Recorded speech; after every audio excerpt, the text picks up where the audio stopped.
Pela lembrança, estava esquecendo já. Então, vou até repetir aqui, para pegar na gravação, né? A questão da sociedade romana daquela época. Existiam alguns grupos que eram vulneráveis, né? Como viúvas, como os órfãos. E a igreja, sendo uma réplica nesse sentido, tá? Não no sentido espiritual, uma réplica da sociedade, você tinha dentro da igreja os mesmos problemas que você encontrava na sociedade de uma forma geral. E aí você, com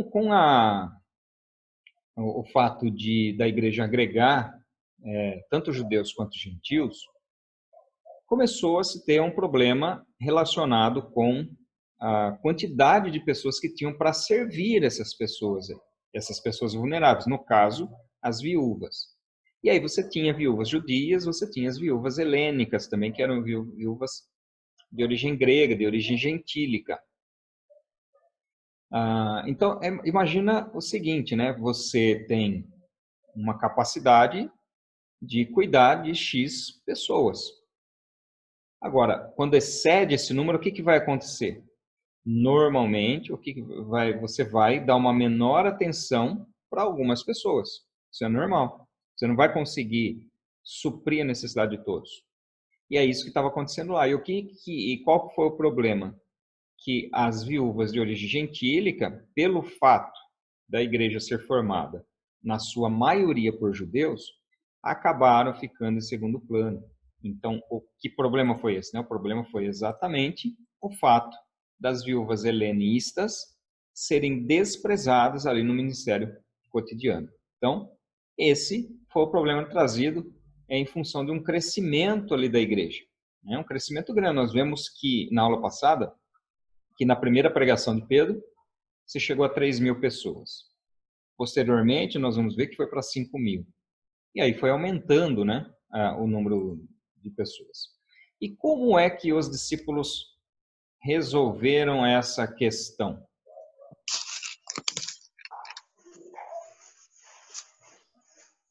Como foi que eles resolveram esse probleminha?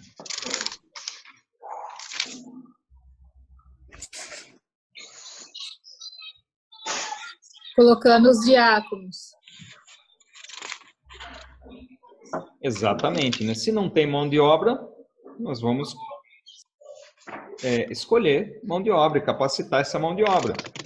Os discípulos, então, resolveram esse problema escolhendo algumas pessoas, exatamente os diáconos, né? Escolheram 7 diáconos. E por quem esses diáconos foram escolhidos?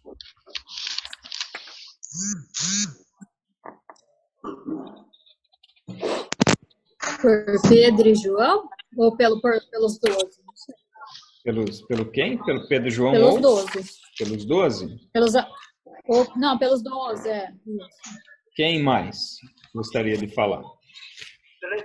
Não, acho que houve uma reunião, né? Todos os fiéis.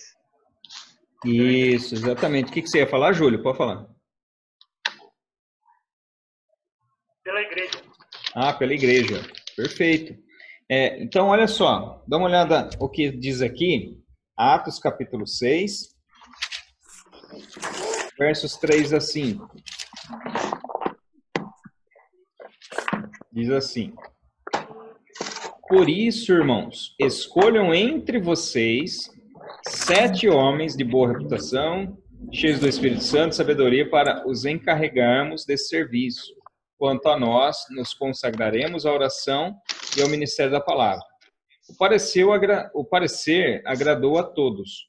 Então elegeram Estevão, homem cheio do Espírito Santo, Filipe, Prócoro, Nicanor, Timão, Pármenas e Nicolau, prosélito de Antioquia. Apresentaram esses homens aos apóstolos, que orando lhes impuseram as mãos. Então, nós temos aqui que quem escolheu os 7 diáconos não foram os discípulos, né? Quem escolheu os 7 diáconos foi a igreja. Posteriormente, a igreja apresenta esses homens, então, claro, né? Tudo sob a direção do Espírito Santo.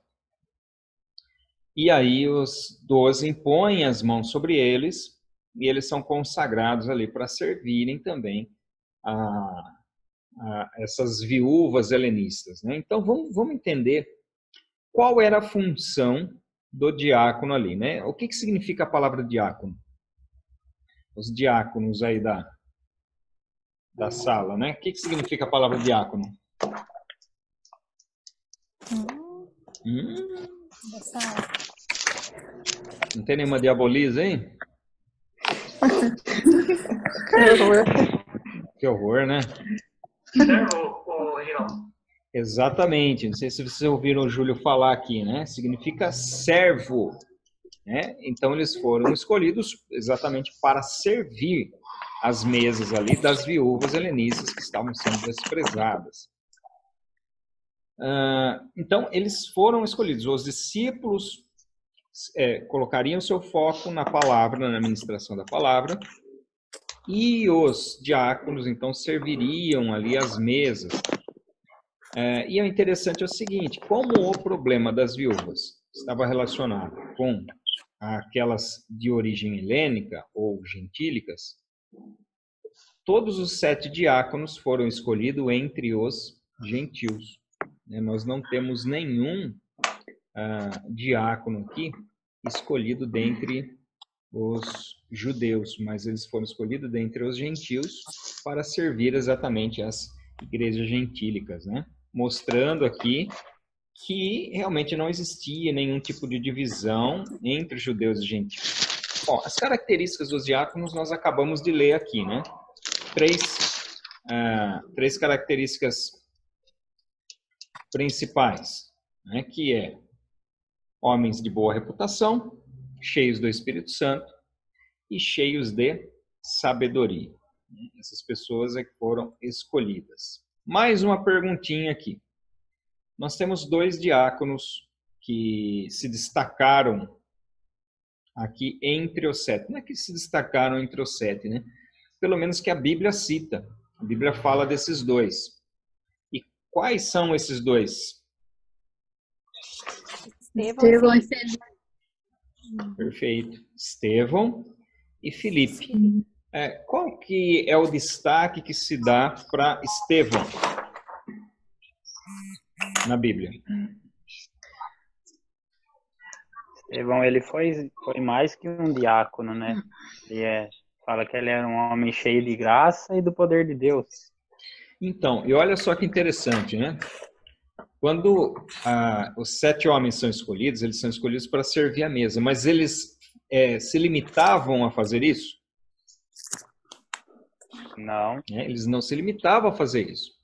Estevão foi um homem poderoso na palavra, cheio do Espírito Santo. Tem um detalhe essencial aqui em relação a Estevão, né? Que quando, olha só, o capítulo 7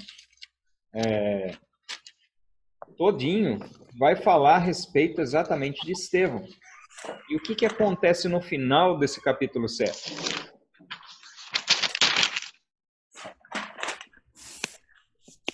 A morte de Estevão. Exatamente.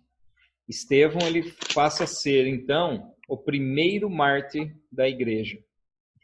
E algo assim espetacular, né? É lógico que se você extrair a questão dele ter sido apedrejado ali, né, pelos seus ouvintes, é que ele olhou para os céus se abriram e ele viu a glória de Deus, ele viu o Pai sentado no seu trono, né?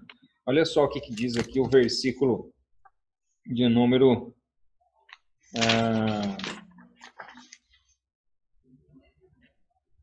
55, olha. Mas Estevão, cheio do Espírito Santo, fitou os olhos no céu e viu a glória de Deus e Jesus que estava à direita de Deus. Então disse, eis que vejo os céus abertos e o Filho do Homem em pé à direita de Deus. E aí eles apedrejaram, então, e acabaram matando ali Estevão, que se tornou, então, o primeiro mártir ali da igreja. Estevão, que apresentou por meio de um poderoso discurso a supremacia do Evangelho.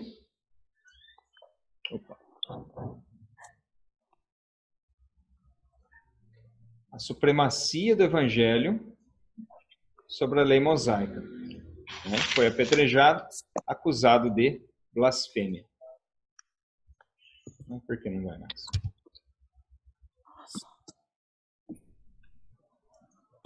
E o outro, que foi Filipe. Né? Filipe, o evangelista, que evangelizou a região de Samaria e teve aquela passagem com o eunuco etíope, quando ele explicando Isaías 53, o eunuco aceitou Jesus, foi batizado ali e em seguida foi trasladado pelo Espírito Santo para essa região de Azoto. Né? Então, nós temos tanto Estevão quanto Filipe, dois diáconos aqui que são destacados, né, que são destaque entre os 7 que são citados aqui na Bíblia, né? Como eu falei para vocês, os demais, obviamente, que também provavelmente agiram ali pela tradição da igreja, a própria tradição da igreja nos diz que eles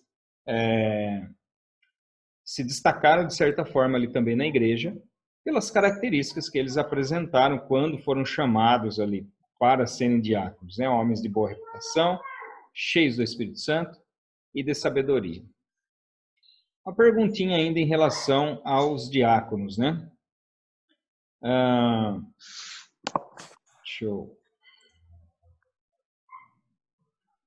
tirar o mudo de vocês.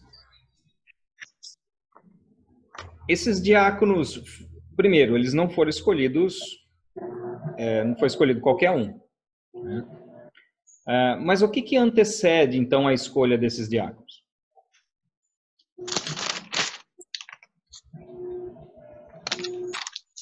Se a gente olhar aqui para a primeira característica, olha só. O que antecede? Homens de boa reputação. Isso significa o quê? Que a pessoa é escolhida como diácono, né? Vamos ver se dá certo e assim? É necessário, então, que essas pessoas elas sirvam e tendo essa boa reputação, adquirindo essa boa reputação, eles possam, então, servir as mesas e exercer essa função de diáconos. Então, a função no diaconato vem posteriormente a eles já terem apresentado frutos relacionados com a sua conversão e com as suas obras. Não são pessoas que são levantadas simplesmente pela necessidade. Tá? É claro, houve uma necessidade. Mas porque tem necessidade, vamos levantar qualquer um? De jeito nenhum. Essas pessoas elas têm que se apresentar com as mesmas características. Nas igrejas hoje não pode ser diferente. Os diáconos, quando são escolhidos, têm que ser escolhidas pessoas que apresentem essas mesmas características bíblicas, para que realmente não se tenha nenhum tipo de problema relacionado com o exercício do diaconato nas igrejas de hoje também. Vocês estão vendo essa pedrinha aqui na mão dos meninos aqui, ó? Estão vendo?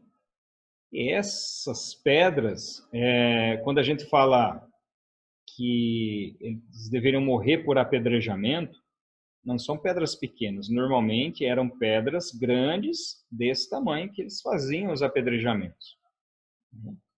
Não eram pedras pequenas, não, mas normalmente eram pedras desse tamanho utilizadas para fazer execução. Para que as pessoas realmente, porque o objetivo era matar as pessoas.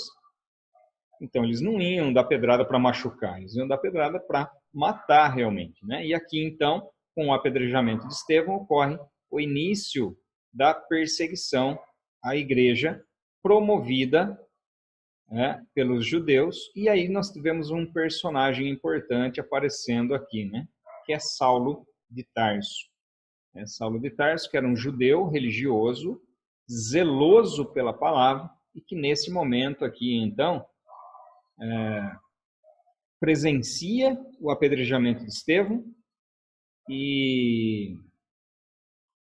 E como é que fala quando a pessoa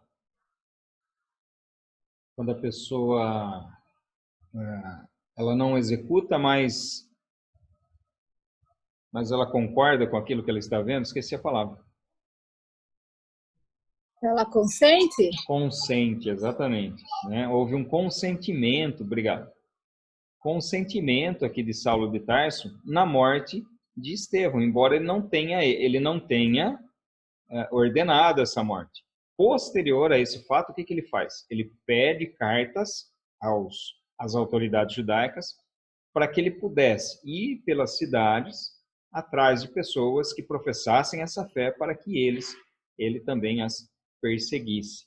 Então, a partir desse momento, ocorre uma perseguição contra a igreja, perseguição essa inicialmente promovida pelos judeus, não promovida pelo Império Romano ainda. Então, a igreja, a partir dessa perseguição, passou a ter uma visão mais ampla em relação à sua função de pregação do evangelho, ou seja, não restrito a Jerusalém, mas conforme o Senhor Jesus tinha orientado, também relacionado à Judéia, Samaria e até aos confins da terra.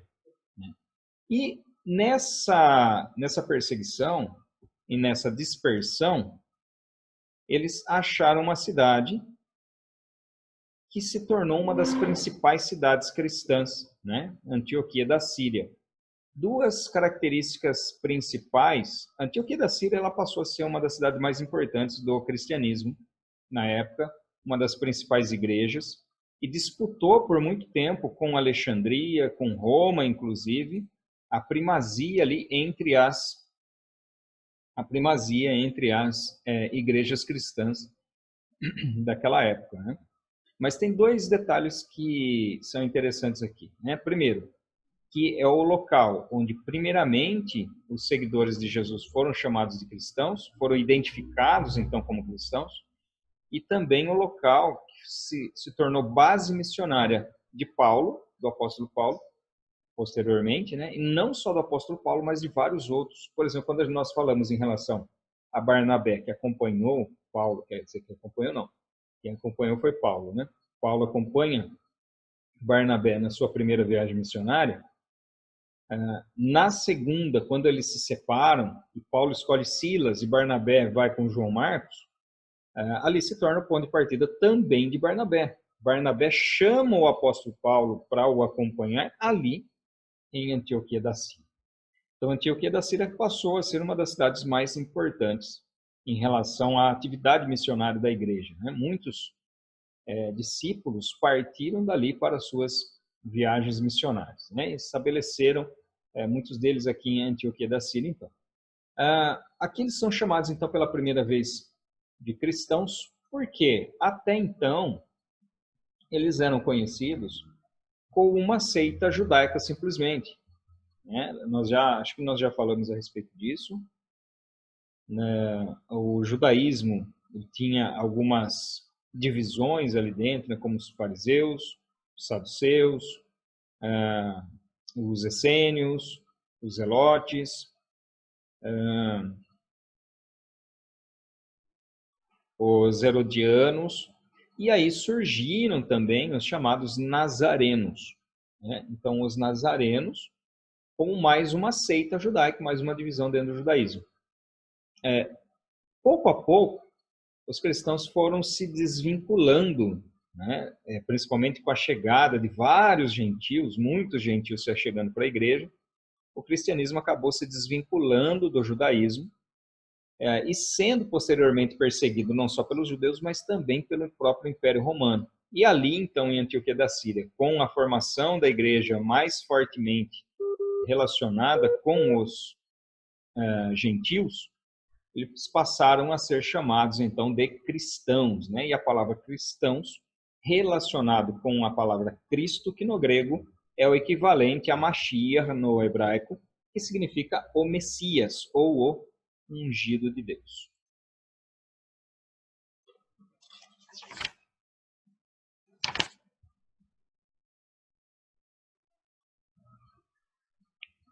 Pessoal, tirando aqui o mudo de vocês, colocando vocês aí para falar se quiserem, né? Até aqui tudo bem? Vocês gostariam de fazer alguma pergunta relacionada ao que nós falamos aqui até agora?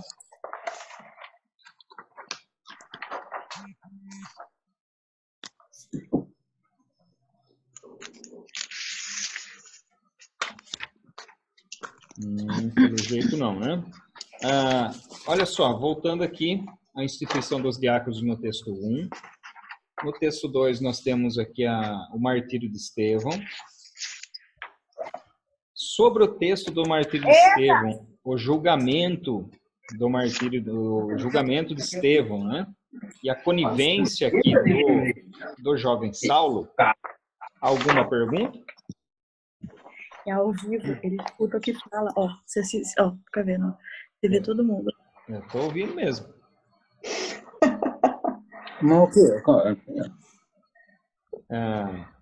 Tranquilo, gente? Oi.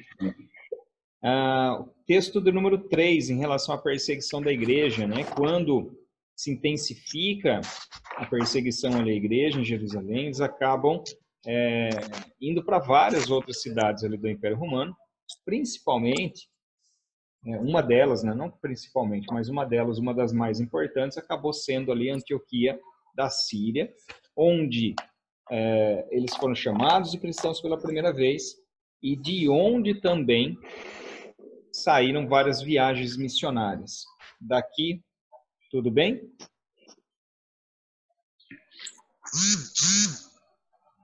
Ok. Então,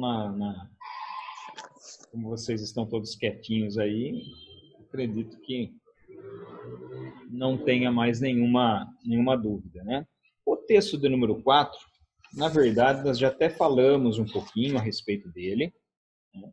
Aqui na página anterior, na nossa apresentação, na página anterior da apresentação.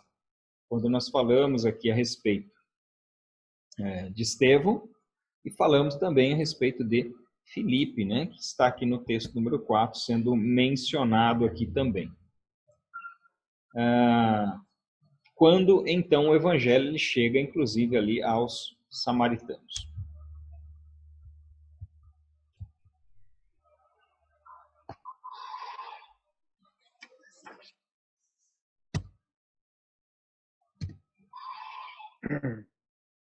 Vou pegar um pouquinho o exemplo aqui de Filipe.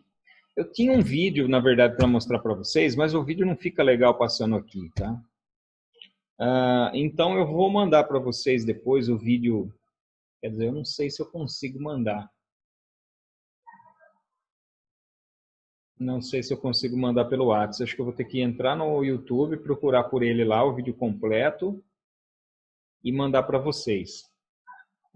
Mas eu vou resumir alguns pontos em relação a esse vídeo, que é o seguinte, né? Eu não sei se vocês já ouviram falar de uma pessoa que chama Mário Persona. Alguém já ouviu falar dele?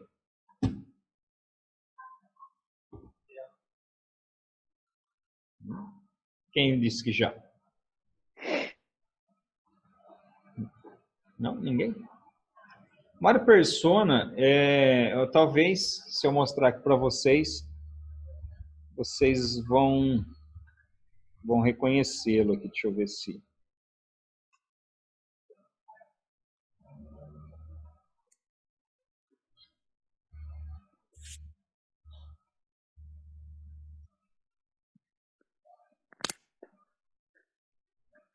É esse aqui, ó, vocês estão vendo aí? Então, esse é o Mário Persona. Tá, eu não vou mostrar o vídeo aqui agora porque ele fica quebrado, não aparece direito, o som não sai.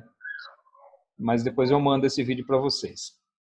E a ideia é demonstrar como iniciar uma conversa evangelística, né, com base naquilo que nós vemos na experiência de Filipe aqui com o eunuco. E aí ele vai contar toda uma história que vai envolver uma viagem que ele fez, conhecer uma pessoa nessa viagem, aí conversa vai, conversa vem. Ele não entra direto no assunto da evangelização, mas aproveita um gancho que a pessoa dá ali para falar a respeito de Jesus, né?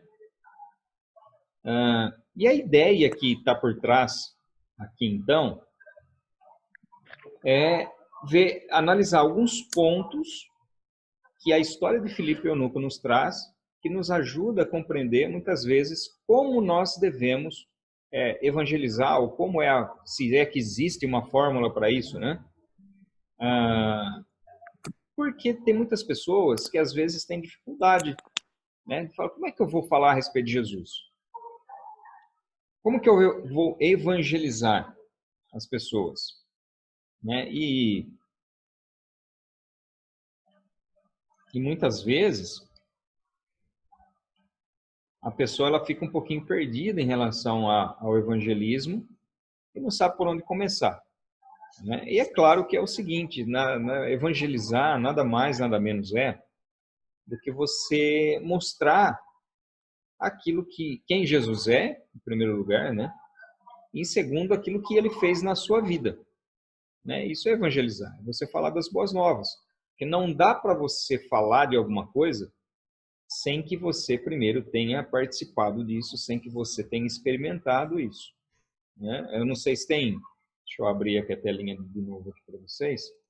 Tem alguém de vocês trabalha com vendas? Faz assim com a mãozinha quem trabalha com vendas. Ninguém vende nada?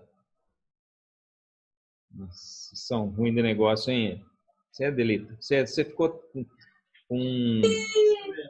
É porque tá um chororô aqui, eu não queria abrir o microfone. Você acredita no produto que você vende, Delito? Tem que acreditar, né? Tem que acreditar, coisa difícil isso, hein? Porque às vezes você acredita, mas tem certas coisas que às vezes tá errado, entendeu? Uhum. E talvez você não acredite. Você sabe que tá errado, mas você não pode passar pro cliente. Você não pode passar pro cliente. Isso. Você mostra só os pontos positivos. Sim. O Reginaldo, eu Oi. também trabalho. Oi? A Quem Érica, tá falando? A Érica, A bem Érica. nossa. Sim, também, né, Érica? Também. E aí, você acredita naquilo que você vende? Eu acredito. Você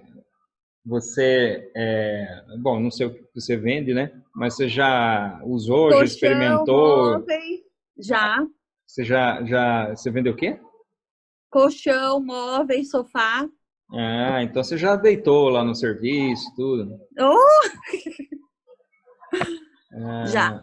Tem que acreditar. Não adianta, sabe? Uma vez eu vi uma palestra aquelas palestras, sabe? De motivação. Uhum. E ele uma coisa que eu nunca esqueci. Ele sempre falou assim: eu não compro aquilo que eu. Como que era?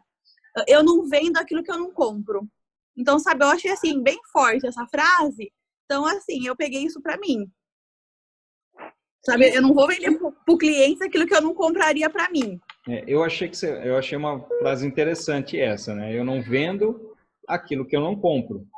Uhum. Se você vender e eu comprar aqui, lógico, não está falando de comprar, você não precisa comprar necessariamente, mas significa você ter experimentado e você acreditar naquele produto, certo? Sim. Então você não vende.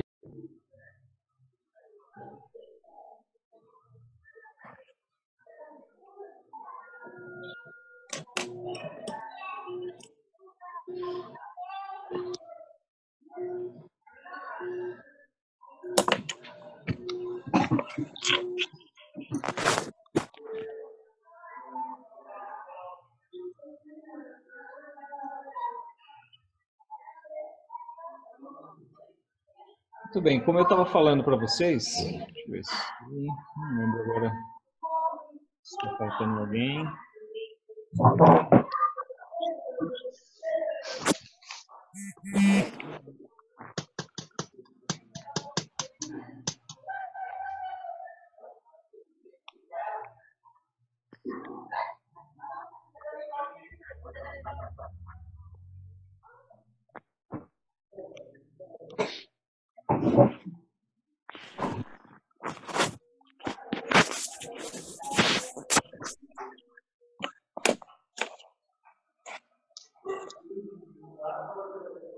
Agora acho que sim.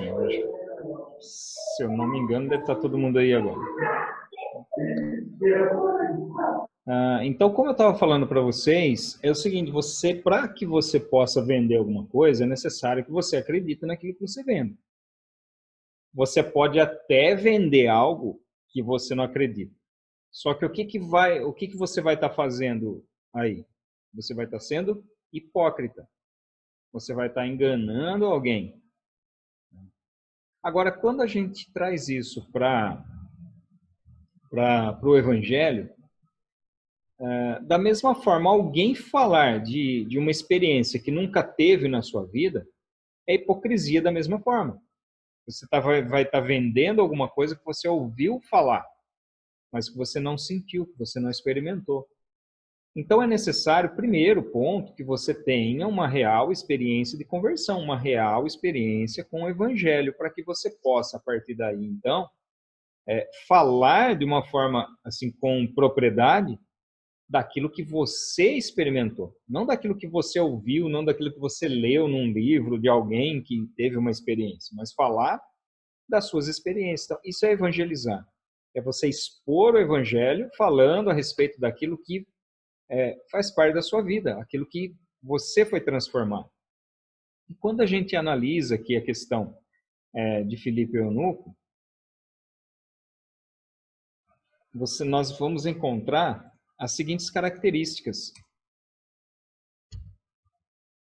aqui que nós podemos aprender com Filipe, né?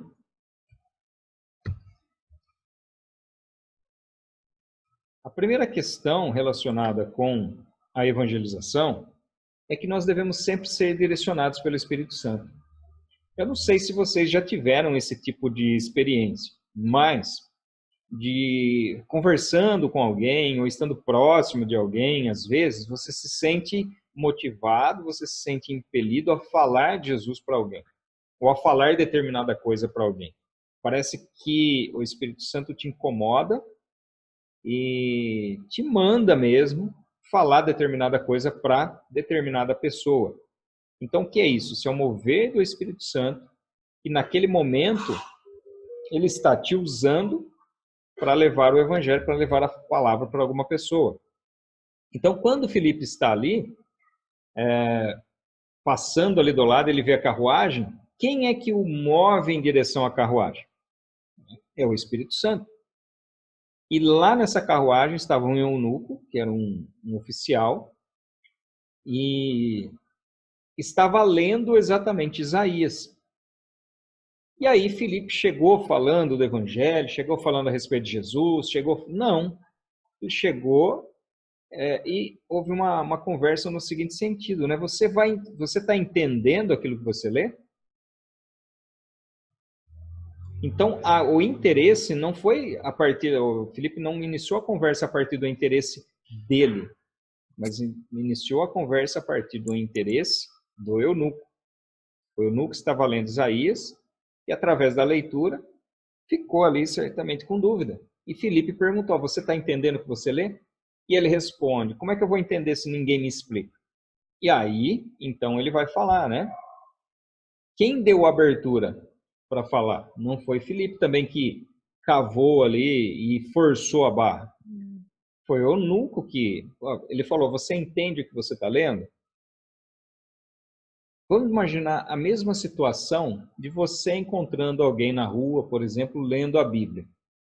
E aí você chega para essa pessoa, o Espírito Santo te move a falar com ela, você chega ali para conversar com a pessoa e você faz essa pergunta, você entende aí o que você está lendo? Quais são as respostas que você pode ouvir da pessoa?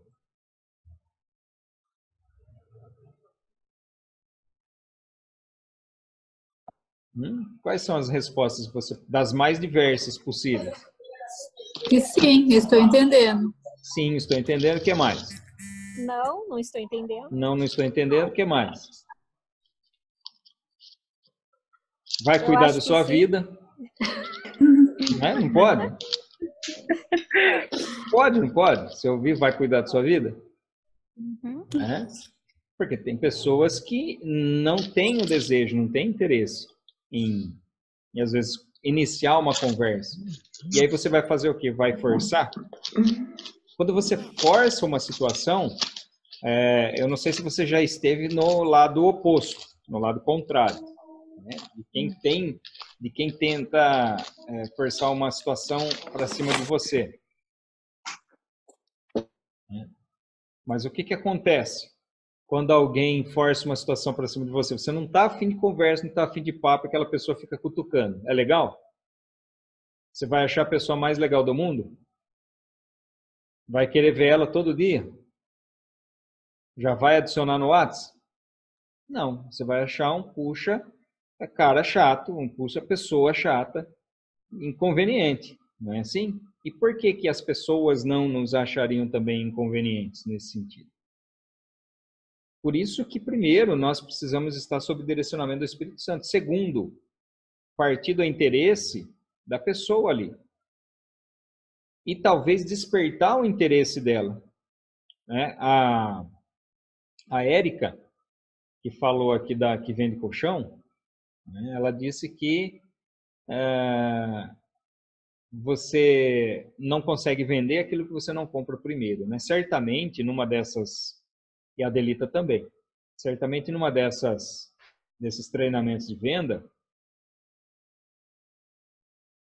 eles devem ter falado que você deve despertar o interesse que a pessoa nem sabe que tem. Não é isso? A pessoa que anda perdida aí no mundo, ela anda tendo a consciência de que ela necessita de salvação, que ela necessita de Jesus? Quanto tempo você andou perdido, se é que você não nasceu na igreja, né? Quanto tempo você andou perdido no mundo, se achando que não necessitava, que não estava perdido, né?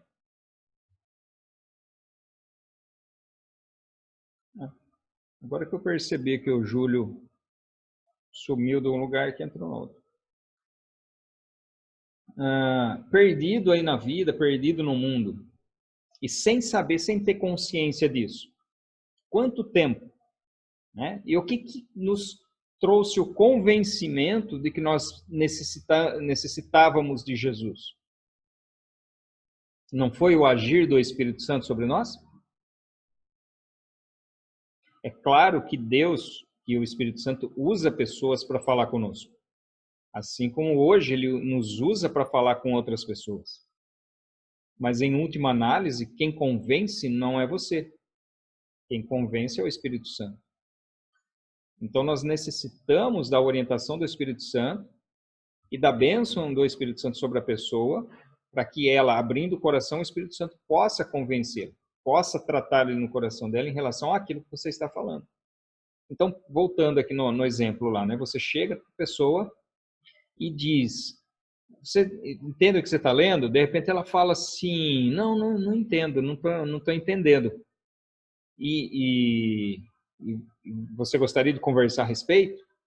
Então perceba que você está dando abertura para que a pessoa ela possa te dar abertura para falar em relação a alguma coisa.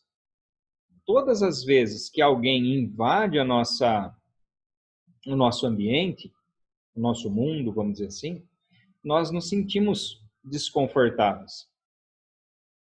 Nós não ficamos confortáveis com essa situação. Mas nós nos sentimos desconfortáveis. E então nós precisamos compreender também e não sermos... Só um minutinho, deixa eu só fechar uma coisinha aqui.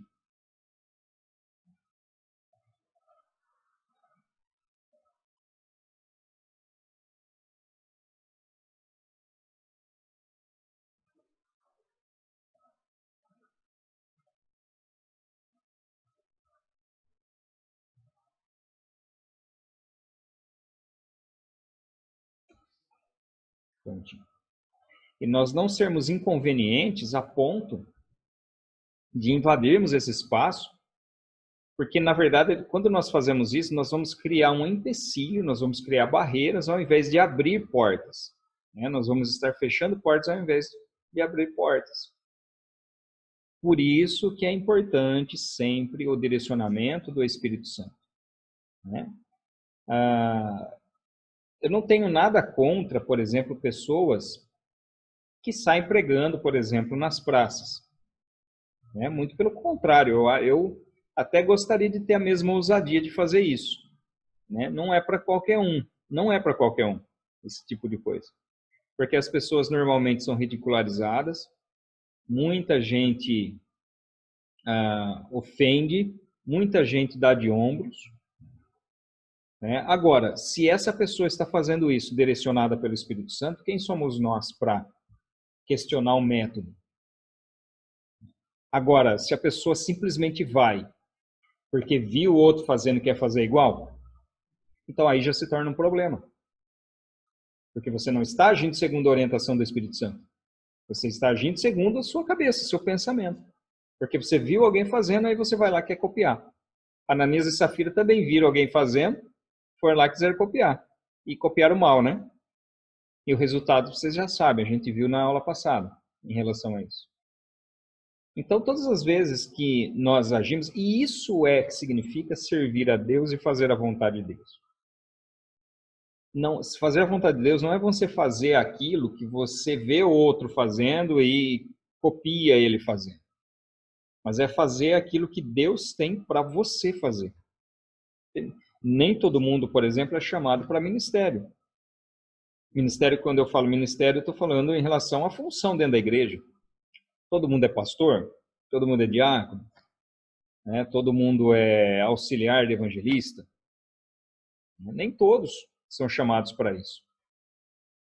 Mas nós somos chamados para sermos cristãos, sermos sal e sermos luz, onde quer que nós estejamos. E muitas vezes o nosso ministério, às vezes, está dentro do trabalho que nós fazemos, da empresa na qual nós pertencemos. Reginaldo, eu posso Oi. falar uma coisa? Claro, Juliana?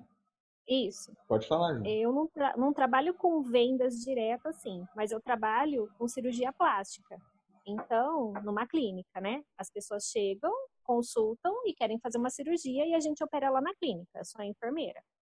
Então, as pessoas chegam e falam assim, será que vai ficar bom? Será que vai doer? Eu não posso falar uma coisa que eu nunca fiz. Então, eu sempre falo, tem pessoas que dói mais, tem pessoas que dói menos, né? Tem pessoas que ficam melhor, tem pessoa que não. Eu não posso falar uma coisa que eu não fiz em mim, né? Uhum. Só que antes da cirurgia, tem um momento que só fica eu e o paciente, geralmente uns 10 minutinhos assim.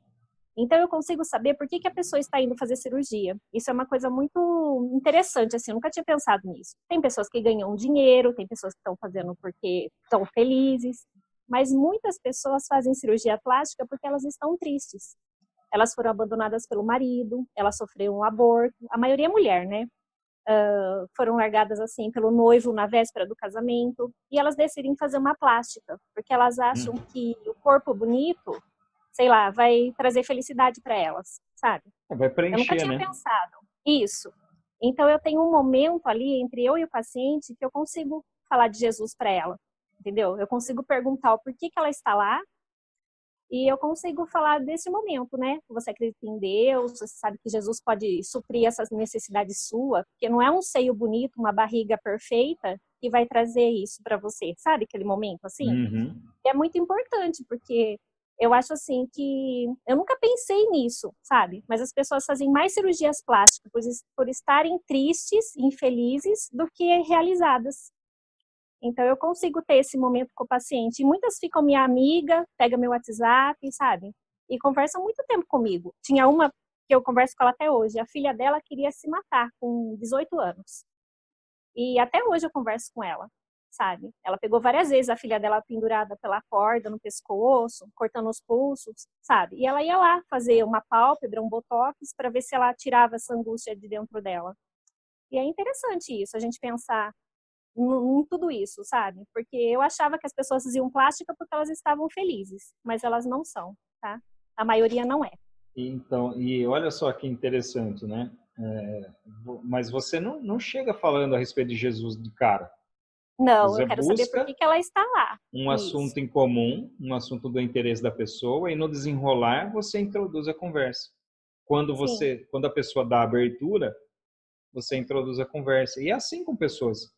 É claro que uma pessoa que você já conhece há muito tempo, talvez você tenha mais facilidade, mas uma pessoa que você nunca viu na vida, como é que você vai chegar falando assim? A pessoa vai olhar, talvez falar, mas essa pessoa nem me conhece, né? Uhum.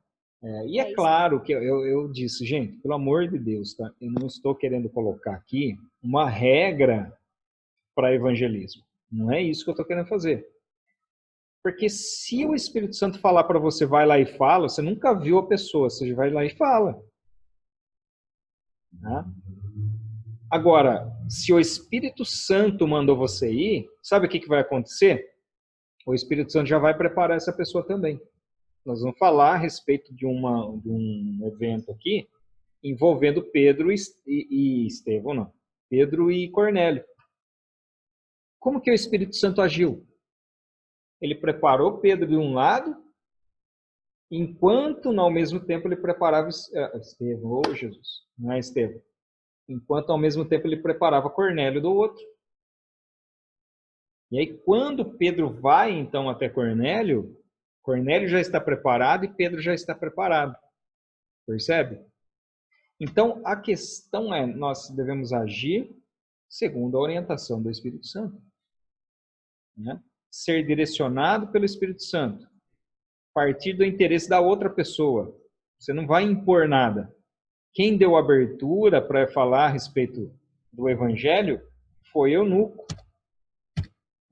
Filipe, então, aproveita a oportunidade. Ele aproveita a oportunidade a partir desse interesse. Explica, o texto ele não traz em detalhes a respeito da explicação de Filipe, né? Não vai trazer os detalhes, mas ele vai dizer o seguinte, olha só, ora, a passagem da Escritura que estava lendo era esta, isso está no capítulo 8, versos 32 e 33. E aí, no 34 não, no 35 diz, então Filipe explicou. E começando com esta passagem da Escritura, anunciou-lhe a mensagem de Jesus. É isso. Né? É isso. E aí ele foi pelo caminho conversando. Não fala sobre os detalhes daquilo que ele falou, mas certamente, direcionado pelo Espírito Santo, ele falou a respeito aqui do Evangelho, falou a respeito da salvação, falou a respeito de quem era Jesus e da obra que ele tinha feito, da necessidade que nós temos de salvação. Aí a palavra é exposta. E a palavra, então, segundo a operação do Espírito Santo, vai lá na divisão da alma e do Espírito, e aquela pessoa sente, então, a necessidade de um arrependimento, de uma entrega a esse Messias, a esse Jesus. E aí ele diz na sequência, né, seguindo pelo caminho, chegaram a um certo lugar onde havia água. Então o eunuco disse, eis aqui água, quem impede que eu seja batizado? Ele ia fazer essa pergunta do nada? Tem água aqui, quem impede que eu seja batizado? Certamente o eunuco falou do propósito de salvação e daquilo que viria depois do momento da sua conversão. Né? Sejam pregar o evangelho, fazer discípulos, né? E que eles sejam batizados. E aí, nesse momento, o próprio eunuco, veja que não partiu do Filipe, o Filipe não falou eunuco, olha ali, ó, eunuco não, né? Ia chamar pelo nome. Olha, ele tem água ali, vamos lá que eu vou te batizar. Não, partiu do eunuco. A pregação, a conversão nunca é forçada. Você jamais vai convencer ninguém da verdade do Evangelho. Você jamais vai convencer ninguém. Quem convence é o Espírito Santo. E quando nós compreendemos isso, nós temos uma liberdade maior a respeito, para falar a respeito das coisas concernentes ao reino de Deus. Nós temos uma liberdade maior. Por quê? Porque às vezes as pessoas se colocam nas suas costas uma responsabilidade de convencer as pessoas. E não é assim que funciona. Tá certo. Alguém falou pra gente um dia. Alguém talvez tenha insistido conosco assim, em relação às coisas do Evangelho. Concernentes ao Evangelho. Tem insistido. Falar de uma vez, falar de duas, falar de três. Né? Mas no final das contas, você se deixou convencer pelo muito falar da pessoa? ou porque um dia o Espírito Santo tocou realmente no seu coração? Porque um dia você de fato abriu o seu coração e o Espírito veio e trabalhou ali dentro. Então não é por muito falar. Aquilo que cabe a nós, a nossa parte, quando sempre que houver uma oportunidade, que o Espírito nos conduzir a fazer algo, nós devemos fazer. Pode fazer, independente da situação. Se o Espírito Santo te conduziu a fazer alguma coisa, dependendo do lugar, dependendo da situação, dependendo da pessoa, né, você vai e faz. Porque certamente Deus tem um propósito naquilo. Não somente com você, mas principalmente com a pessoa para quem o Espírito direcionou você a falar. E aí esse vídeo, então, depois eu mando para vocês, ele vai falar um pouco a respeito dessa questão, né? De como iniciar uma conversa, né, para evangelismo. Nós não vamos falar muito a respeito de Saulo hoje, mas aqui nós vamos falar em relação à conversão de Saulo, que está no texto número 5, né? Quando Saulo, então, passa de perseguidor a perseguido. Nós vemos aqui quem era Saulo, né? Saulo era israelita, da tribo de Benjamim, fariseu, nascido em Tarso, cidadão romano.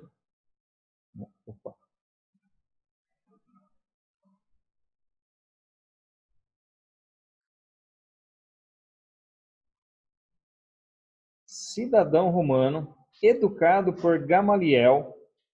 Né? Quem foi Gamaliel?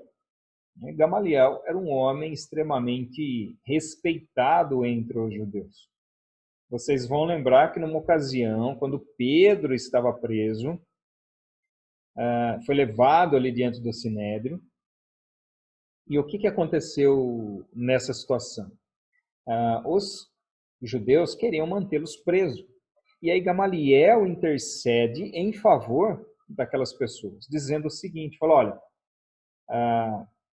já aconteceu de surgirem outras pessoas aí, já apareceu Teudas, já apareceu Judas, e nós vimos isso na aula passada, né? Já apareceu Judas e não deu em nada. Né? Não deu em nada. E se vocês se essas pessoas estiverem incumbidas por Deus de fazerem isso, vocês não vão poder parar. E tem mais, vocês vão ser pegos lutando contra o próprio Deus. Esse foi o conselho de Gamaliel. Então, esse mesmo Gamaliel foi o tutor de Paulo, foi o mestre de Paulo, aí sobre onde Paulo aprendeu, com quem, né? Paulo aprendeu tudo relacionado ao judaísmo, né? Então, Paulo era um homem zeloso da lei, respeitado entre os judeus, né, e possuía rancor, então, contra os cristãos por causa da pregação de Jesus como sendo o Messias, né? Então, esse rancor, ele se dava exatamente em função do zelo que Paulo tinha pela lei mosaica. Quando Paulo... Reginaldo. Oi, Delita, pode falar. Não, então, com relação a Paulo, dá a entender assim, que ele não era hipócrita. Ele realmente vivia aquilo que ele acreditava, ele realmente seguia honestamente a lei mosaica. Exatamente. Se tem uma coisa que não você não era hipócrita igual os outros, né? Se tem uma coisa que você não pode criticá-lo, é de ser hipócrita. Né? Assim, guardadas as proporções, claro, né? Mas, por exemplo, quando você pega a fé islâmica, partindo de uma leitura literal do Alcorão. O que você vai encontrar ali? Você vai encontrar que algumas pessoas, levando ao pé da letra, lá está escrito. Onde você encontrar quem não é da sua fé, o que você faz? Degola, corta o pescoço. Está escrito lá com todas as letras, isso. E esses chamados radicais, eles fazem o quê? Eles fazem exatamente aquilo que o texto está escrito. Então, Paulo pode-se dizer que é a mesma coisa. Quando você encontra alguém dentro da sua fé que está deturpando ali a sua fé, o zelo que ele tinha de defender a honra de Deus, o levou então a fazer isso. É claro, Paulo aprendeu com um bom mestre, Gamaliel. Mas nós podemos dizer que Paulo não tinha uma compreensão aprofundada do próprio evangelho, contido na lei, né? Ele era zeloso da lei. E a lei dizia que, dentre os judeus, aqueles que cometessem determinados crimes, determinados pecados, deveriam ser perseguidos e mortos. Essa é a lei. A lei está escrito isso, né? Mas a essência da lei, os preceitos da lei, embora ele tivesse uma compreensão, ele não tinha a visão do evangelho, ele não tinha a visão da pregação das boas novas, ele não tinha a visão do novo concerto. E por isso ele perseguia aqueles que ele julgava estarem contra Deus. Então ele perseguia as pessoas, julgando que aquelas pessoas estavam contra Deus, e ele estava fazendo um serviço a Deus. Por isso que quando ele tem a visão, e aqui só um comentário em relação a essa fotinho aqui, né? Esse aqui, então, certamente é Paulo, né? E Paulo estava montado num cavalo, é isso que o texto diz? Que ele estava montado no cavalo? Não é isso que o texto diz. O texto não fala de cavalo em lugar nenhum. Pode ser que ele caiu do cavalo? Pode ser que ele caiu do cavalo, né? De uma forma simbólica, certeza que ele caiu do cavalo. Mas literalmente ele caiu do cavalo? É possível. Mas não necessariamente, porque o texto ele não diz, né? Ele estava indo e o texto fala que ele, tendo visto a luz, ele cai por terra. Olha só, verso 3, capítulo 9, verso 3. Enquanto seguia pelo caminho, ao aproximar-se de Damasco, subitamente uma luz do céu brilhou ao seu redor. Então ele estava indo, uma luz brilhou, e ele caiu por terra. E ouviu uma voz que dizia, Saulo, Saulo, por que você me persegue? E os homens, verso 7, os homens que viajavam com Saulo pararam emudecidos, ouvindo a voz, mas não vendo ninguém. Ou seja, os homens que estavam com ele ouviram a voz, mas não viam ninguém. E aí Paulo, então, caía em terra. Aqui é só uma curiosidade, né, um detalhe. É possível que ele estivesse de cavalo? Mas o texto não fala em nenhum momento que era cavalo. Né? Não se sabe se cavalo, se era camelo, se era um jumentinho, qual era o animal que ele estava usando ali de transporte. Né? Lembrando que aqui, isso daqui eu tenho certeza que não aconteceu. Ó. Esse cidadão aqui, ó,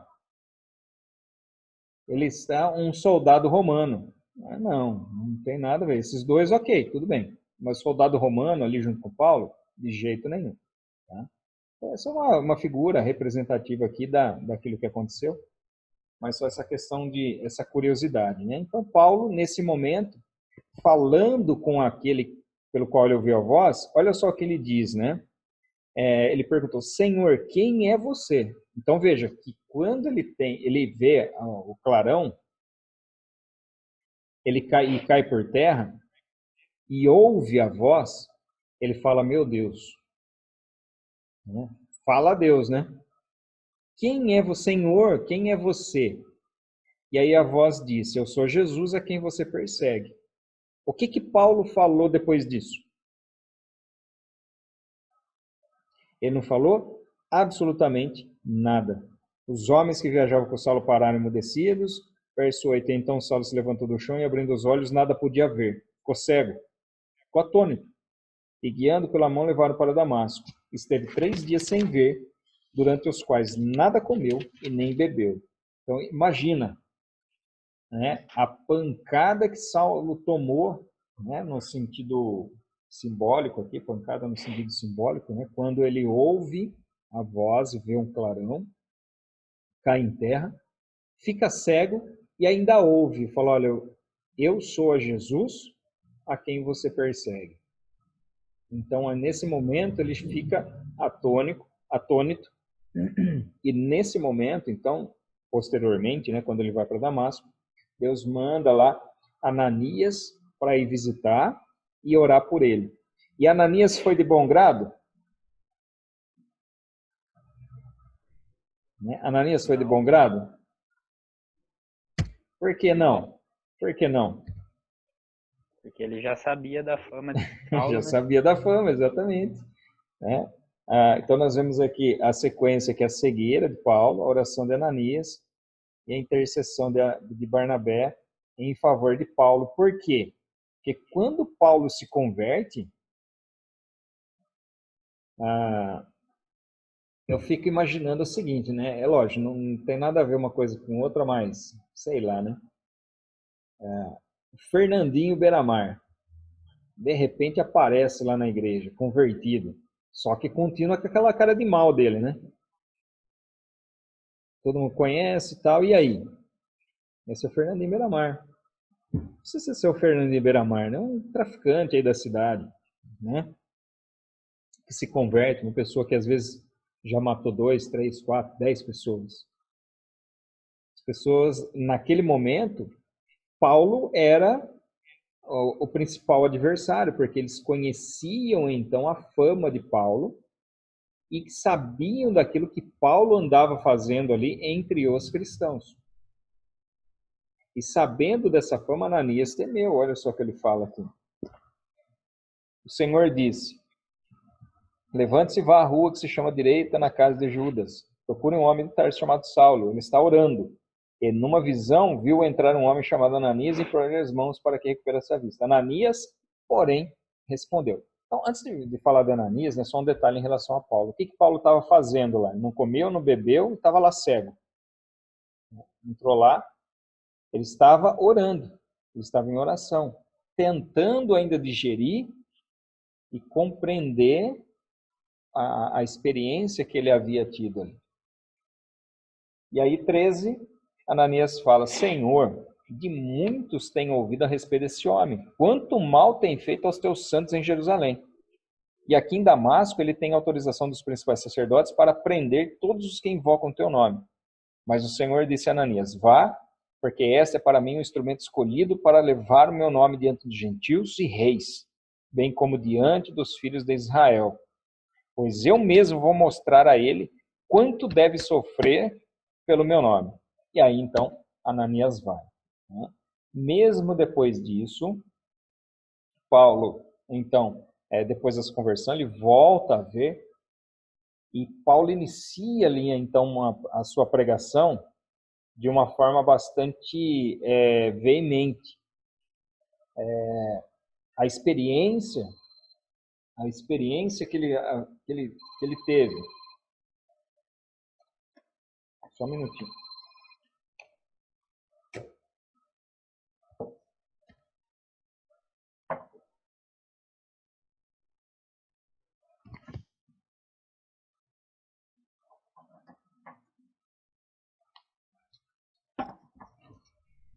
Posicionado aí, Júlio? Posicionado. A experiência que ele teve ali com o Senhor Jesus o levou a não ter nenhuma dúvida em relação a quem de fato estava falando com ele. Não teve nenhuma dúvida que o Senhor realmente tinha o separado para esse ministério. E aí, nessa convicção, o que acontece? Ele sai falando para todo mundo, sai pregando o evangelho. Tanto quando ele chega em Jerusalém, as pessoas olham e falam assim: mas isso aí não é Paulo, é Paulo. Aí Barnabé vai lá e intercede: não, calma, Paulo mudou, né? É outro homem, é outra pessoa. Né? Mas aí o que acontece? O perseguidor passa a ser perseguido. Porque imagina alguém como Paulo sendo um testemunho vivo do poder regenerador do Espírito Santo e um testemunho vivo de conversão, né? Um testemunho poderoso de conversão e de uma nova vida, de uma transformação plena em Jesus. As pessoas olhavam, peraí, mas Paulo, que era zeloso, fariseu, homem respeitado entre os judeus, cresceu aos pés de Gamaliel, aceitou esse Jesus como Salvador? Então, opa, peraí que tem alguma coisa aí que vale a pena ouvir, né? E aí ele passa a ser perseguido pelos próprios judeus. tanto que ele é retirado dali e levado para a região lá da sua cidade, para Tarso, onde ele fica um tempo e posteriormente ele é chamado para compor ali a primeira viagem missionária que ele faz na companhia de Barnabé. Certo? Né? De perseguidor, passou a ser perseguido, aqui os versículos relacionados. Muito bem, agora nós vamos lá para a lição do número 6. Vou falar um pouco sobre a conversão de Cornélio. Né? Quem era Cornélio?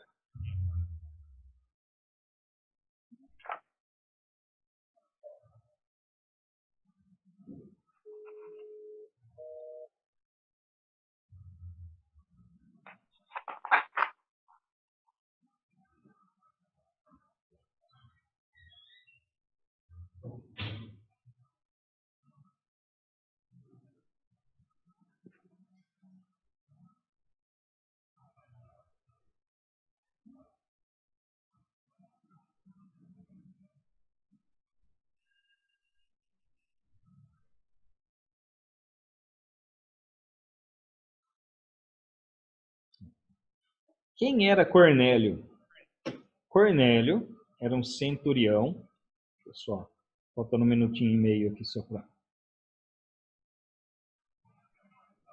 Cornélio era um centurião. E como centurião, era um homem respeitado ali na sociedade romana. Né? Apesar de gentil, o que o texto fala? O texto fala que era um homem temente a Deus e dado à oração. Então, esse homem, temente a Deus, dado à oração, que embora não conhecia o Evangelho, não conhecia Jesus, mas que buscava ali uma revelação de Deus. E Deus proveu isso por meio do envio do apóstolo Pedro. Pedro foi preparado em uma visão para aceitar o convite de Cornélio. Por que Pedro teve que ser preparado nessa visão? E antes de responder essa pergunta, eu vou encerrar essa... Aqui está faltando menos de um minuto para não interromper. Eu vou encerrar isso aqui e a gente abre uma nova sala, tá bom?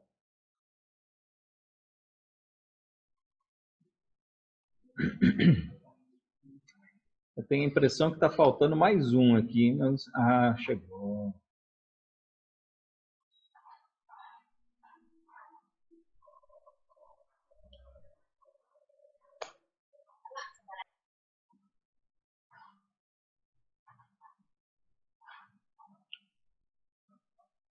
Aliás, eu vou deixar a câmera de vocês aberta aqui. A câmera não, o microfone. Vou fazer uma pergunta aqui, né?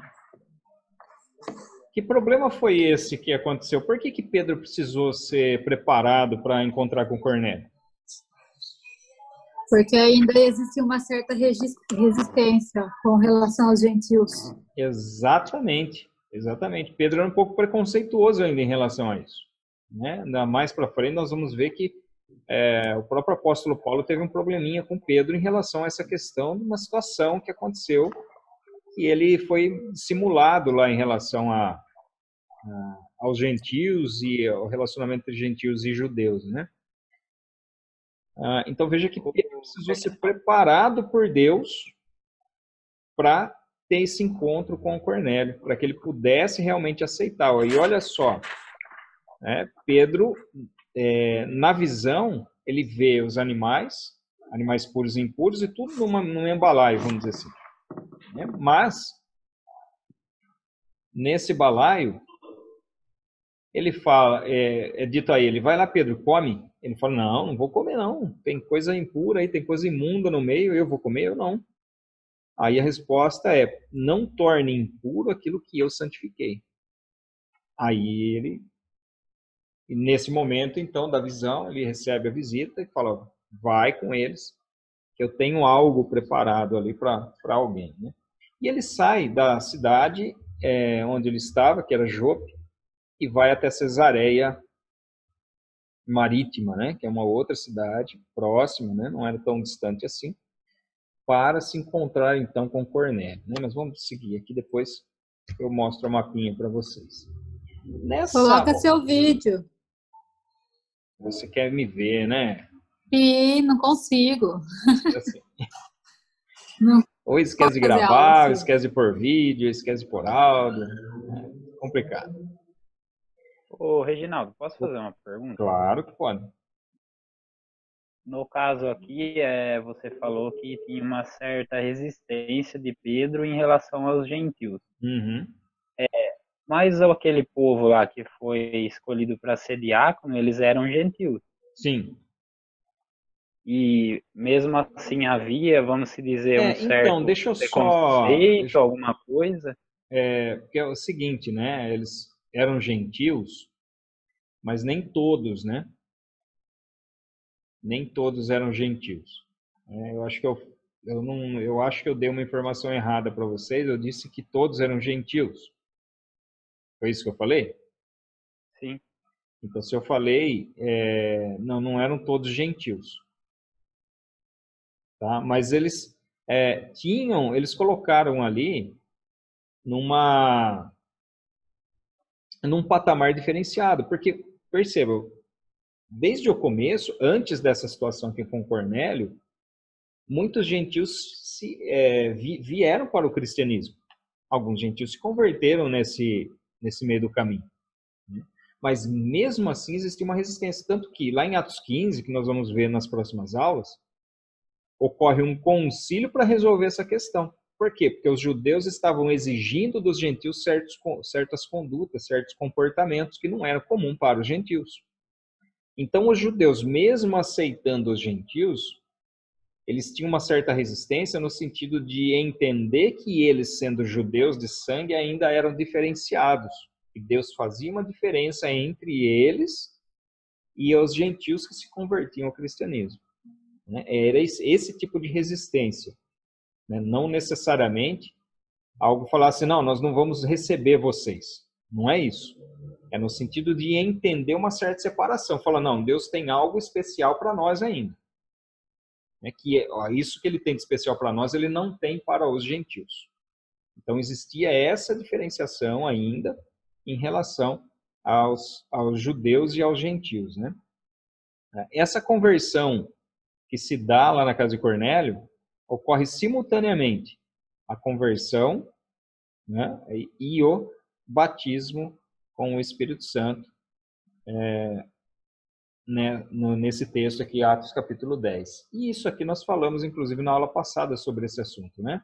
Uma das ocasiões que nós vemos as línguas serem manifestas juntamente com o batismo no Espírito Santo é exatamente aqui na casa de Cornélio. Né?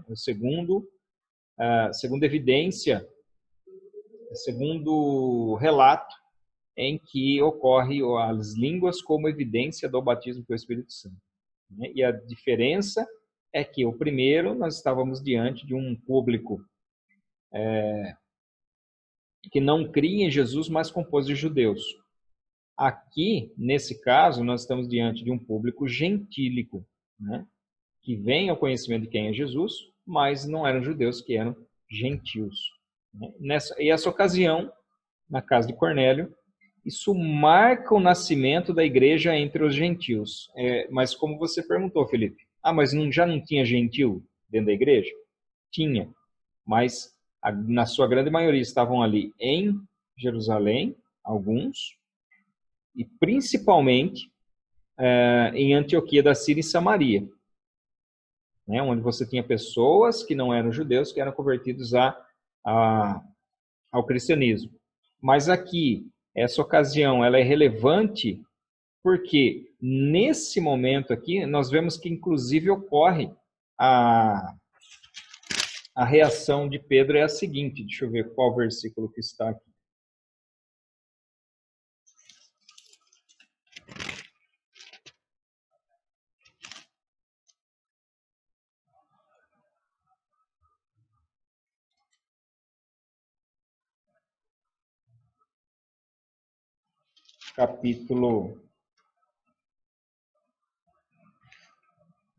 No capítulo 10, verso 46, ó. Pois eles os ouviam falando em línguas e engrandecendo a Deus. Então Pedro disse: será que alguém poderia recusar a água e impedir que sejam batizados esses que, assim como nós, receberam o Espírito Santo? E ordenou que fossem batizados em nome de Jesus Cristo. Então lhe pediram que permanecesse com eles por alguns dias. Então olha só a reação de Pedro. Será que alguém poderia recusar a água e impedir que eles sejam batizados? Esses que, assim como nós, receberam o Espírito Santo. Então, a evidência cabal para Pedro foi ter visto ali a evidência das línguas sendo manifesta entre os gentios. Então, percebe a utilidade das línguas nessa ocasião? As línguas nessa ocasião serviu para abrir as portas de vez, então, para os gentios. E é nesse sentido que o texto que aqui está descrito, que essa ocasião, ou seja, a conversão na casa de Cornélio, marca o nascimento da igreja entre os gentios. Porque a evidência do falar em línguas mostra ali para os judeus, e ali nesse caso específico para Pedro e aqueles que estavam acompanhando, que Deus, então, não fazia acepção de pessoas, não tratava com diferença os judeus e os gentios no que diz respeito à conversão, no que diz respeito à salvação, no que diz respeito ao agir do Espírito Santo. Depois, lá em Atos 15, como eu falei para vocês, chegando lá a gente vai ver novamente, mas ele fala com mais ênfase sobre essa questão, e vai relatar a experiência que ele teve então com os gentios, principalmente no que diz respeito ao recebimento do Espírito Santo. Então, os discípulos aprovaram a ida de Pedro à casa de Cornélio, e esse acontecimento facilitou o crescimento da igreja na própria Antioquia, onde ocorre o chamado de Saulo. E por que facilitou? Nós vemos que Paulo vai falar a respeito de uma visita que Pedro faz lá. Embora isso seja assunto de uma outra aula. Mas, como eu disse, existia ainda um certo bloqueio em relação aos judeus, dos judeus, melhor dizendo, dos judeus em relação aos gentios no que diz respeito ao recebimento do Espírito Santo, no que diz respeito a ser participante da mesma missão que o Senhor Jesus tinha dado aos 12, que foi repassado posteriormente primeiramente para os judeus, e depois expandido para todas as nações.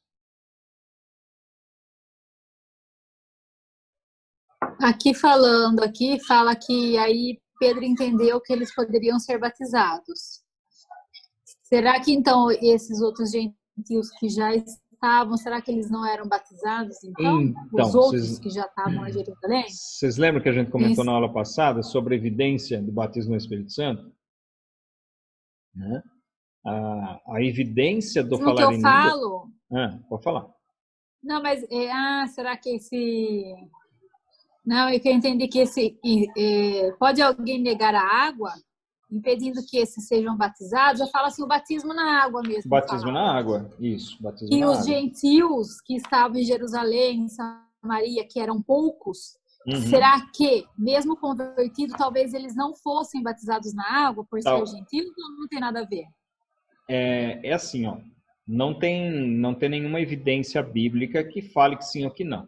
Mas eu vou explicar por que eu acho que provavelmente não. Provavelmente. Quando Paulo está... Agora esqueci o nome da cidade. Eu não sei se é Atenas, mas... Bom, agora eu não vou lembrar. Paulo estava passando lá, já na sua segunda viagem missionária, se eu não me engano também. Ele encontra com um grupo de pessoas que ele fala a respeito do Espírito Santo e eles dizem, mas a gente nem sabia que existia Espírito Santo. Aí ele fala, mas que batismo que vocês são batizados? Ele fala, no batismo de João. Então, olha só, eram discípulos que eram batizados para arrependimento segundo o rito celebrado por João Batista. Não era um batismo cristão, era um batismo relacionado com João Batista. E posteriormente, aí a Bíblia fala o seguinte, que ele impôs as mãos, o Espírito desceu sobre eles, e aí depois eles foram batizados. Então, meio que assim, pode ser, foi um rebatismo? Pode ser. Eles eram batizados do batismo de João, e aí depois impõe as mãos sobre eles, o Espírito Santo desceu, e eles foram batizados. Depois eu vou dar uma caçada aqui. Aliás, vou fazer o seguinte. Vou procurar aqui já.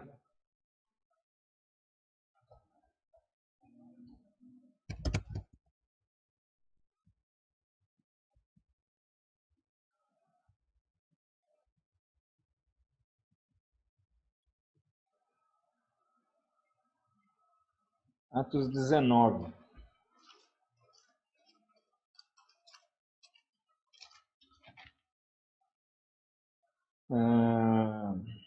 Em Éfeso. Né? Atos 19 em Éfeso. E olha só. Verso 3. Paulo perguntou, então que batismo vocês receberam? Eles responderam, o batismo de João. Paulo explicou, João realizou o batismo de arrependimento, dizendo ao povo que cresce nele, que viria depois dele, a saber, em Jesus. Eles, tendo ouvido isso, foram batizados no nome do Senhor Jesus.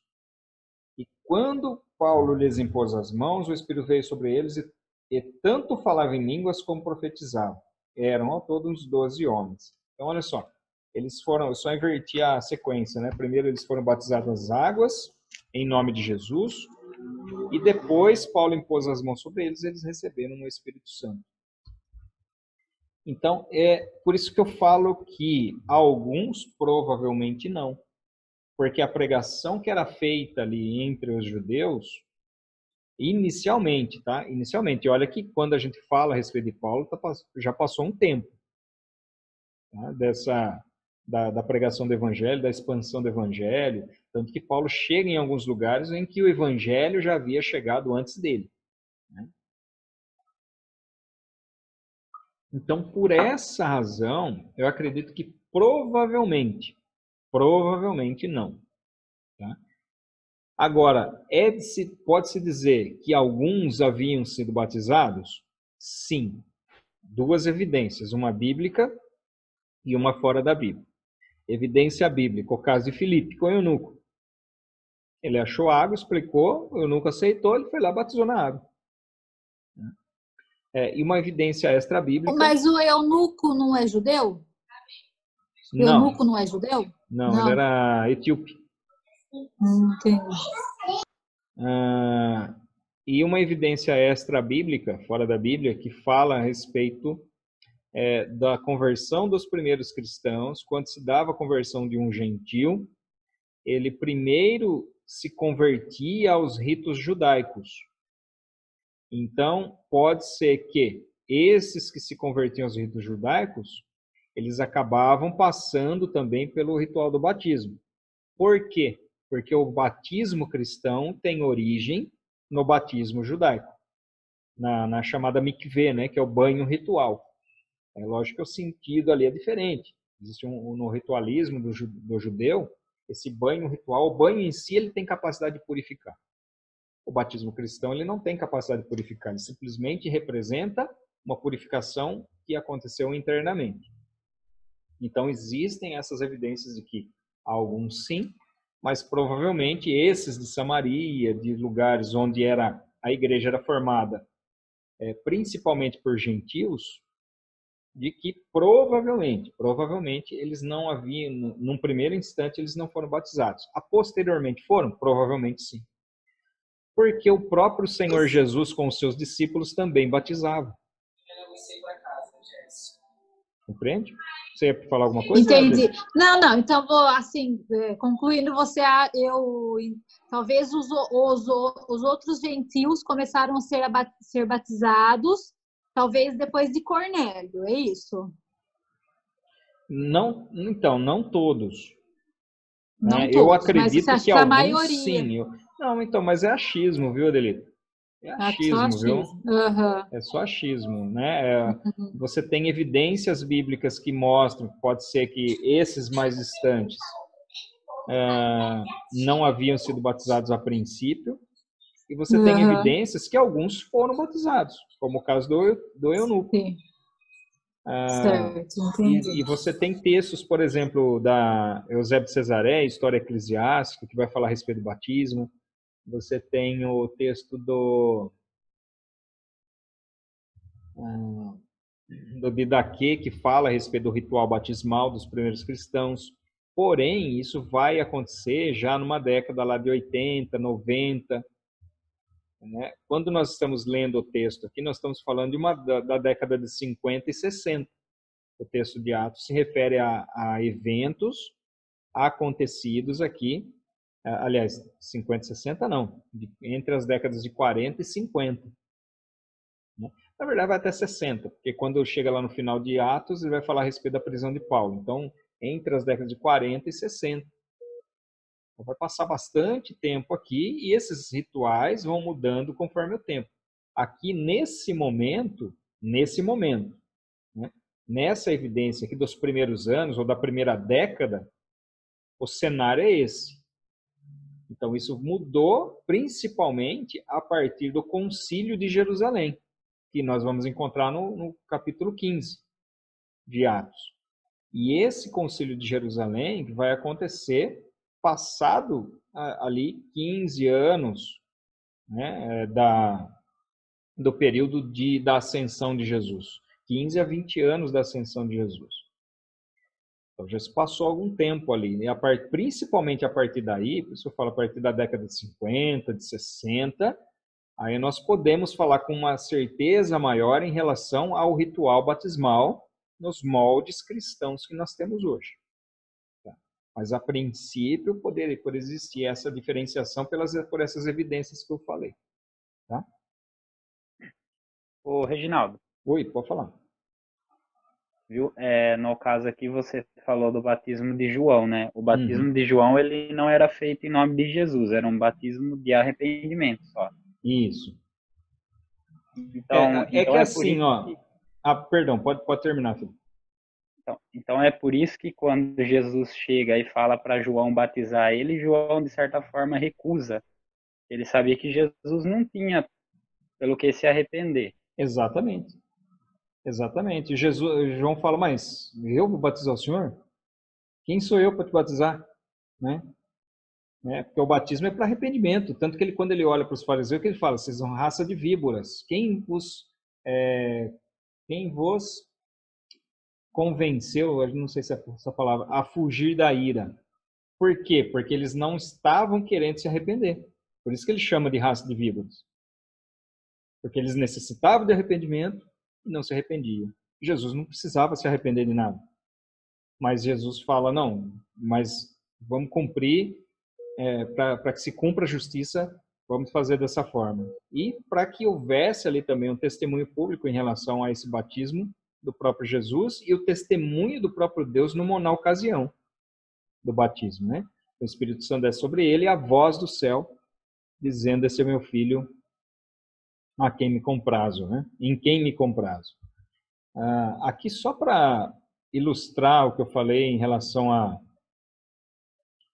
onde Pedro estava, né? Pedro estava aqui em Jope e ele vai então em direção a Cesareia Marítima, que fica cerca ali de 56 quilômetros de distância, um pouquinho menos, né? Entre Jope e Cesareia Marítima, que era a capital administrativa de toda essa região aqui, né? Onde ficava ali Pôncio Pilatos, onde Herodes ficava, né? Onde a guarda pretoriana ficava. Aqui Paulo ficou preso antes de ser levado a Roma, né? Então, eles não estavam em Jerusalém. Jerusalém está aqui, ó. Pedro estava em Jope e ele vai, né, chamado até Cesareia Marítima ao encontro de Cornélio. Então, em resumo a essas perseguições, tá? Deixa eu só ver onde é que eu estou aqui no livro.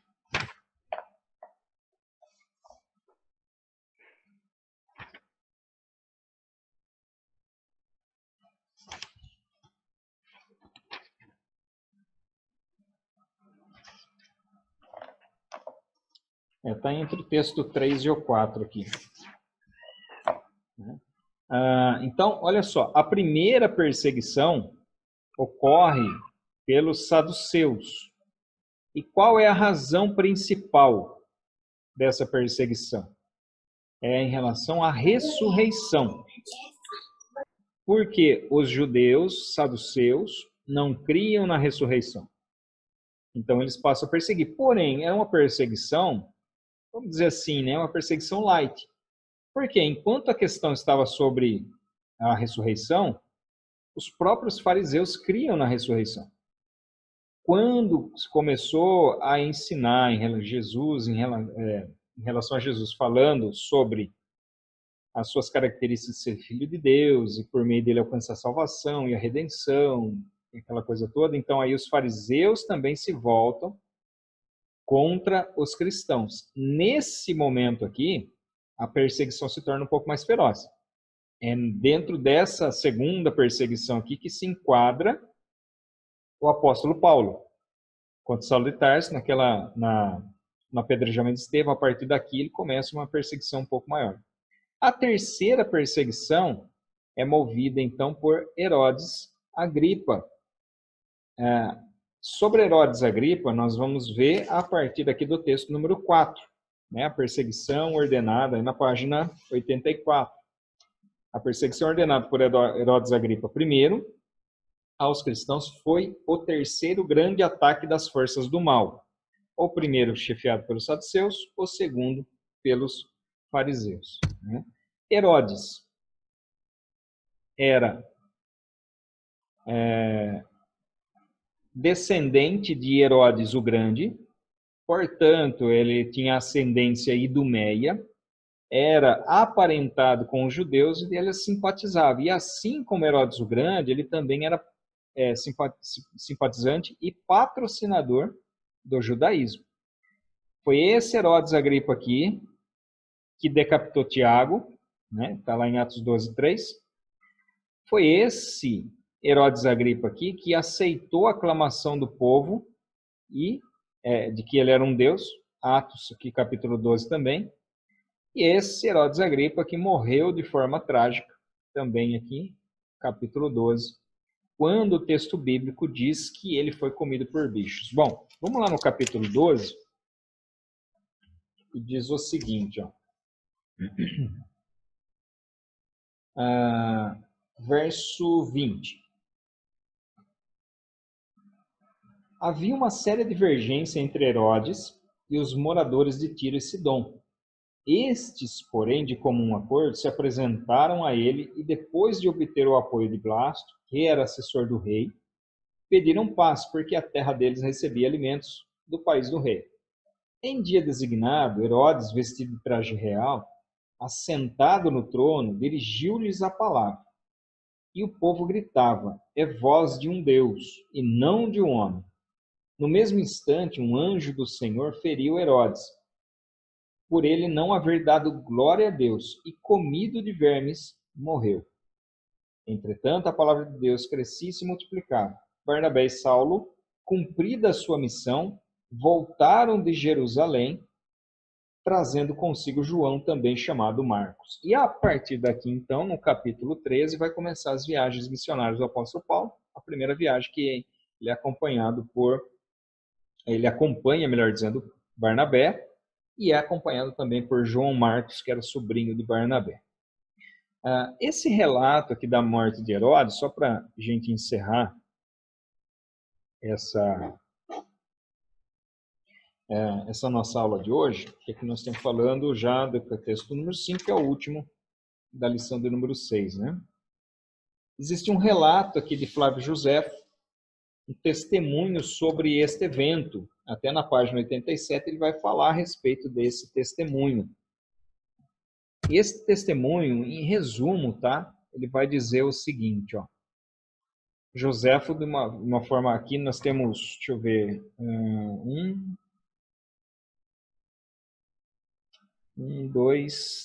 4 versículos falando a respeito da morte de Herodes. Né? Flávio José traz com mais detalhes em relação a isso. Traz mais detalhes, né? O que ele vai falar aqui? Flávio José. No segundo dia dos tais espetáculos, ele vestiu um traje feito totalmente de prata, de uma textura verdadeiramente maravilhosa, e vai falar, né? E como era de manhã, o sol bateu, iluminou, ficou resplandecente, né? Ficou parecendo um pavão prateado, espalhou horror, né? Aqui a palavra horror, mas no sentido de admiração, entre aqueles que olhavam firmemente para ele. Nesse momento, seus bajuladores, e aqui é Flávio José que está escrevendo, né? Gritaram um de um lugar de outro. É um Deus, né? Ele é um Deus, exatamente conforme está aqui no texto bíblico. E acrescentavam: ser misericordioso, pois ainda que até agora te tenhamos reverenciado somente como um homem, doravante te teremos como superior à natureza mortal. Quanto a isto, o rei não os repreendeu, nem rejeitou a sua ímpia bajulação. Olha o que nós vemos aqui no texto bíblico, né? É um Deus e não de um homem. No mesmo instante, um anjo do Senhor feriu Herodes, porque por ele não haver dado glória a Deus. É o mesmo testemunho de José. E na sequência, né? O que mais José vai falar? Ó. Mas, estando ele presente, e depois olhou para cima, viu uma coruja pousada. Ele vai falar a respeito da coruja, que achou que era um mau agouro, né? E ele próprio se encheu de tristeza quando ele viu isso. Nesse momento, uma dor severa também apareceu no seu abdômen e começou de maneira muito violenta, assim como nós vemos na Bíblia, né? O Senhor feriu Herodes, o anjo do Senhor feriu Herodes, por ele não haver dado glória a Deus. No texto bíblico, parece que ele morre instantaneamente, né? Que ele morreu comido de vermes. Mas aqui é o relato de Flávio José, diz que ele ficou por alguns dias assim, sofrendo, até que enfim ele morreu, né? Ficou durante 5 dias sofrendo aqui com dor no ventre, né? Uma dor severa começou no abdômen. E ele olhou para os amigos no mesmo momento e ele percebeu o que ele tinha feito. Eu, a quem chamais Deus, estou presentemente chamado a partir dessa vida. Enquanto a providência, assim reprova as palavras mentirosas que vós agora mesmo me disseram.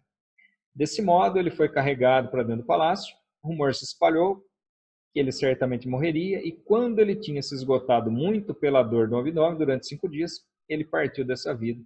Está descrito aqui no livro de Antiguidades, do Flávio José, a respeito desse evento que a Bíblia narra.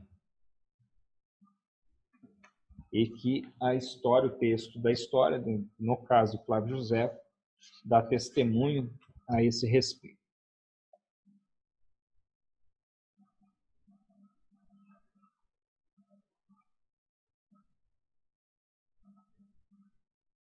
Muito bem. Vou dar voz a todos aqui. Vocês gostariam de fazer algum comentário, alguma pergunta em relação a alguma coisa, algum ponto aqui do que nós falamos hoje?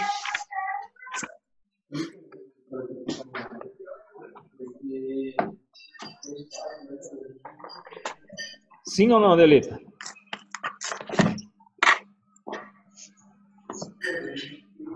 Não, Delita.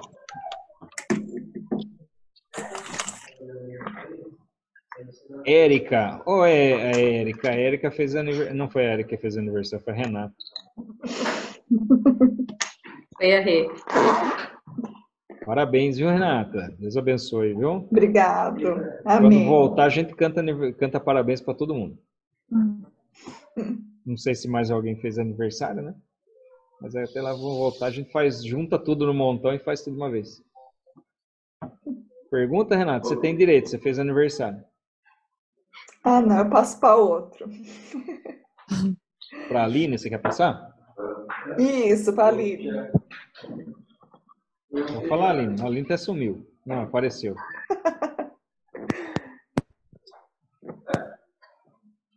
Tudo bem? As Éricas. Tudo jóia. Ótima aula. A Débora que está quietinha ali, eu não sei não, viu, Débora? Eu estou achando que a Débora ela nem está aí. Tô sim. Tá quietinha. Na sala ela não fica tão quietinha assim. Eu sou quieta, eu sou mais quieta. Certeza que tem alguém ouvindo, ela não quer falar. Não é? Bom, nós encerramos então. Ô, Júlio, tudo em ordem, Júlio? Tranquilo? Beleza. Nós encerramos, então, com a aula de hoje, a primeira parte do livro de Atos, que é até o capítulo 12, conforme eu tinha falado para vocês, né, que fala a respeito do início da igreja, e a parte em que o personagem principal é Pedro. E a partir da aula que vem, nós vamos analisar as viagens missionárias do apóstolo Paulo, e ele passa, a partir daí, então, ser o personagem principal da narrativa de Atos.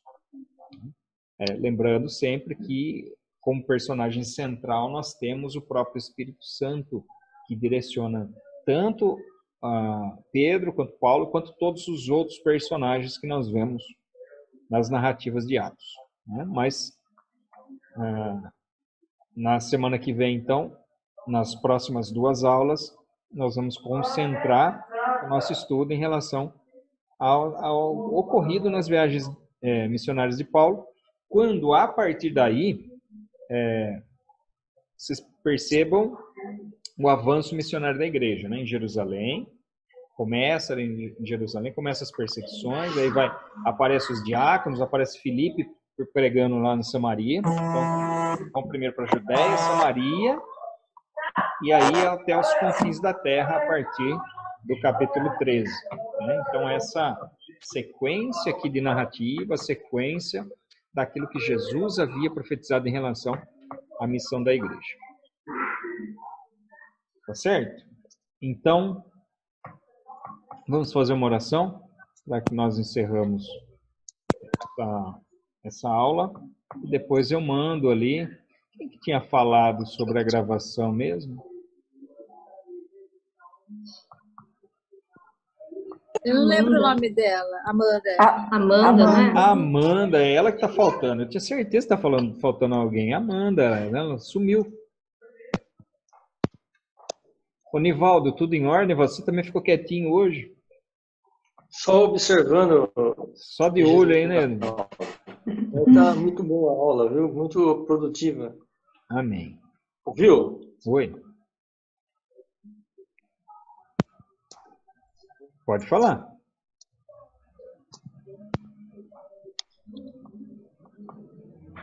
Você me ouviu, Reginaldo? Ah, sim, eu ouvi. Eu entendi que você falou viu que você queria falar alguma coisa.